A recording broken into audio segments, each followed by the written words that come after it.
12 বলে প্রয়োজন 11 রান, টান টান উত্তেজনা।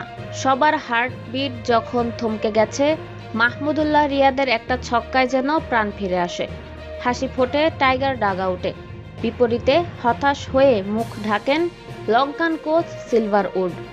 যখনই দল বিপদে পড়ে তখনই শেষ সম্বল বুড়ো মাহমুদুল্লাহ সেই পুলসিরাত পার করান।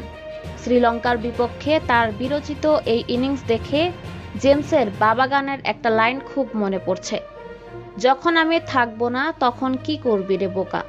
এটাই হয়তো সাইলেন্ট কিলারের শেষ বিশ্বকাপ। খুব বেশি দিন আর খেলবেন না।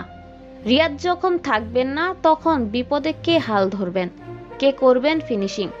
জুনিয়রদের উদ্দেশ্যে তিনি এখন গানের লাইনটা গাইতেই পারেন, যখন আমি থাকবো না কি করবি রে তোরা।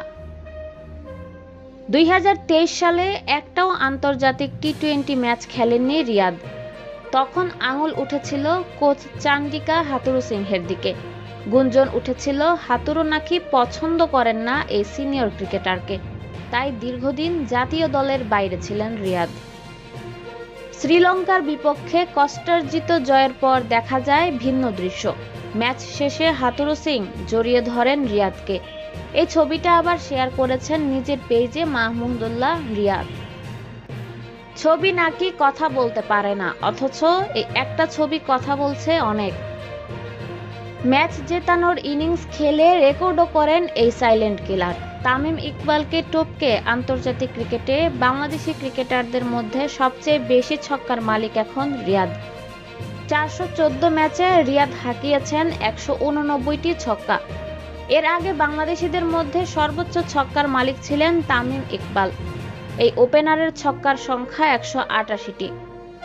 বাংলাদেশের মাটিতে হওয়া শ্রীলঙ্কার সর্বশেষ সফরে দ্বিতীয় টি-20তে নোয়ান থাসারার নাকানি চুবানি খেয়েছিল স্বাগতিকরা।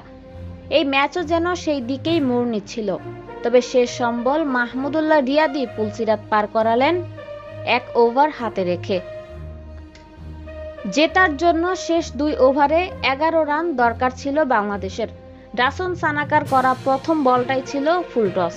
একটু সরে মিড উইকেটে নিয়ে ছক্কা মেরে ম্যাচটা আবারও বাংলাদেশের দিকে টেনে নেন মাহমুদুল্লাহ। এই ওভারে জয় তুলে নিয়ে নিশ্চিত করেন মাহমুদুল্লাহ। 13 বলে 16 রানে অপরাজিত ছিলেন তিনি।